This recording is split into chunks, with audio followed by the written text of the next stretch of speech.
Hey guys, I am so excited that you are willing to take control of your health. I think that it is a really important thing for all of us to do. I never would have done it myself if it hadn't been for cancer.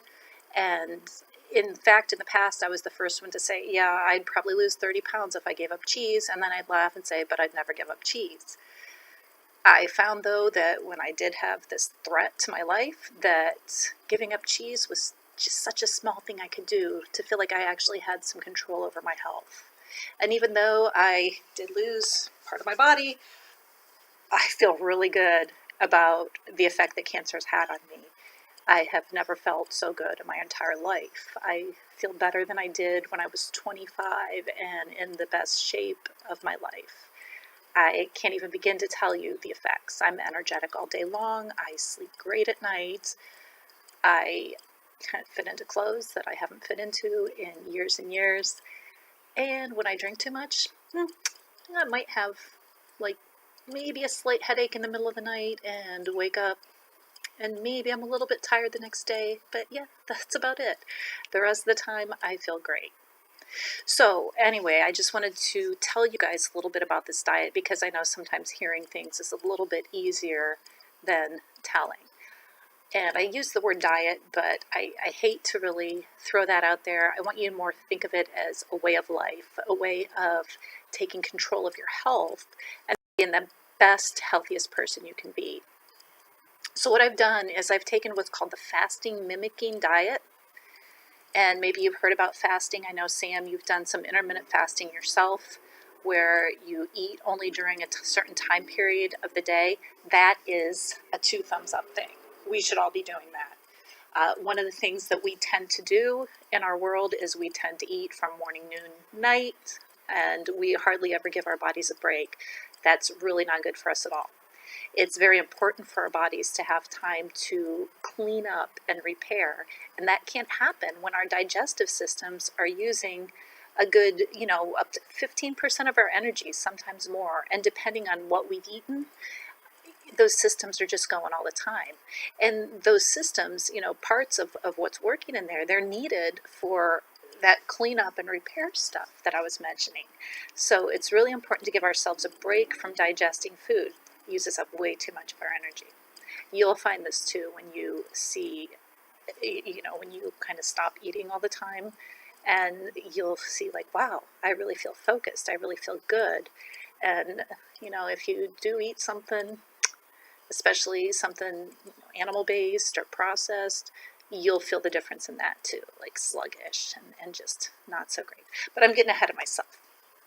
So it's important to have a fasting period every day. That's one of the things that you definitely want to add in. I eat between basically noon and 6 p.m. I try to keep it within a 6-hour window, although right now I'm going through a bit of a hard time. Hard time for me. I've been eating a lot of junk, meaning basically oils. Oils are my downfall. I eat tortilla chips or some type of fast food or, French fries or something, and then I get sluggish and gross. So I'm cutting myself to 1 meal a day. Just had it. It was good. But that gives my body a longer time to fast and keeps me from giving into those cravings because processed foods make us crave more processed foods. Sugars, oils, dairy products, those things make our brains just kind of fire up all that serotonin. It just lights it up in us. And then we want more of that good feeling. So if once we get those out of our system, once all those little trillions of gut bacteria are no longer used to getting those, they won't ask for them anymore. We won't get those cravings. But until then, we need to make sure that we fight that and give ourselves every opportunity we can. So try to figure out a time period for you that works, that you can eat within preferably a 6-hour window. The shorter amount of eating time you have in a day, the better off you're going to be. It takes at least 12 hours for your body to work through all the glucose that you eat in a day. So if you finish your last meal at 7 p.m. and you have breakfast at 7 a.m., your body has stopped digesting by then. You've used up all the glucose, but you're not really getting into any repair time. So it's better if you can go 16 or 18 hours and see if you can and give yourself that amount of time. Now, the fasting mimicking diet goes one step further. It's very calorie restrictive. It basically cuts you down to half or less than half of the number of calories you'd eat in any given day. In the first day, you'll cut down to about maybe 1,100 calories. And you guys can play with this. I mean, Dana, you weigh probably more than San, probably more than Bryn. And Bryn, I'm guessing you weigh less than everybody. So, for each person, for Dana, you might have a few more. Bryn, you might have a few less than the numbers I'm recommending. But the numbers I'm recommending are fine. They're still way restricted from what you probably normally eat. So anyway, the first day you cut down to about 1,100 calories, and you want to do about 500 calories that are healthy carbohydrates, whole food carbohydrates.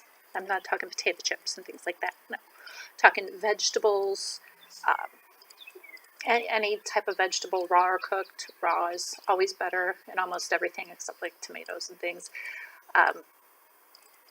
Any type of vegetables. You can go with some whole grains, but you want to go real easy on the grains. Brown rice, quinoa, potatoes. Sweet potatoes are okay. They're not high on the glycemic index. You want to stay away from the really sugary ones, the starchy ones. So really try to stay away from potatoes, white rice. Stay away from wheat in this phase. You want to really start cutting that stuff out right now.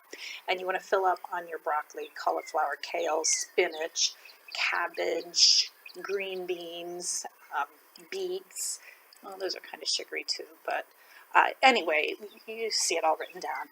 But fill up with about 500 calories. So that's a lot of vegetables. Vegetables don't have a ton of calories. That's a lot of vegetables. And then another 500 calories you want to come from healthy fats, like nuts and seeds, and then really fatty fruits like avocados, olives, coconut, things like that. 500 calories from fat is not going to have the same volume that 500 calories from vegetables. So, and you want to combine those. You want to have, some at all of your meals. If you're going to eat 3 meals, have a little bit of this, a little bit of that. I have a website where I found some recipes where somebody's done this, and they have some recipes all put together. They look pretty simple, or you can play around with your own things. But it's not a ton of calories. That first day, that leaves you 100 calories approximately to play around with. Don't get too caught up in counting calories, but you're limiting to basically half of what you eat, and you're eating the foods that I mentioned. Then the next 4 days, you're going to cut your calories, counting calories, but you're going to cut them even further. You're going to get down to about 800 calories. And again, Dana, you might need more. Sam and Bryn, you might not need quite that many, but divide that between the carbohydrates, the really healthy ones, like the vegetables, and mostly vegetables is where you want to go with those. Maybe a little bit of a grain, like a quinoa or sweet potato type thing. But then the healthy fats, like your nuts and seeds and avocados and things like that, but cut it way, way back. Spread it out, eat it all at once, whatever feels best for you, but your body will start to burn fat, and that's the key. We're trying to train your body to go easily into ketosis. So you're what they call keto adapted. And basically all that means is that your body knows how to go from burning its usual sugar into automatically burning fat. It's actually a really great thing. If you don't get around to eating in a day, you're not going to get hangry. Everybody makes this whole big thing about this hangry now. Well, yeah, because in our country, people eat sugar all day long, and they're told to go grab a Snickers bar as soon as they feel the first stirrings of hunger.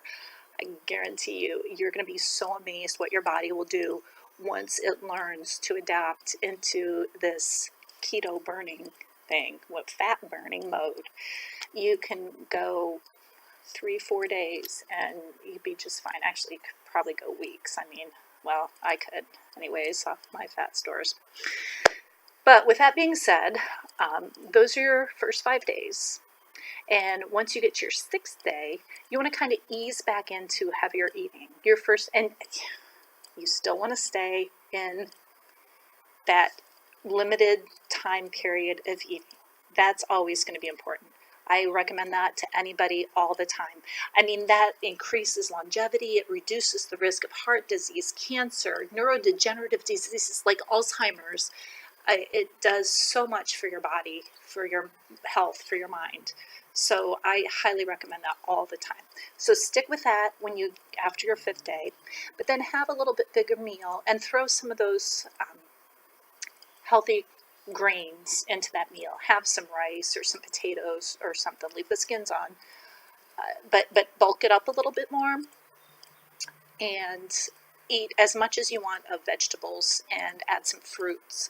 But that first meal, just go a little easy because you haven't been eating much and you don't want to like blow up your stomach and make yourself gassy or whatever. Like, don't eat a whole pile of beans on your first meal back. But once that first meal with a little bit more of some healthy grains is down in you, maybe some oatmeal or something, then after that, go ahead and expand your meals. And this is where it's great. This is where you can eat as much as you want of these foods. All the vegetables, fruits, legumes, grains, nuts, seeds, all of that stuff, every bite that you want within your eating window, as much as you want. And you'll still feel great. You'll still feel great. Do that for the rest of the month, and then cycle back into that first day where you cut down to the 1100 calories, followed by 4 more days of that 800 calorie, and then ease back into the healthy eating. Okay, now you'll notice on my written material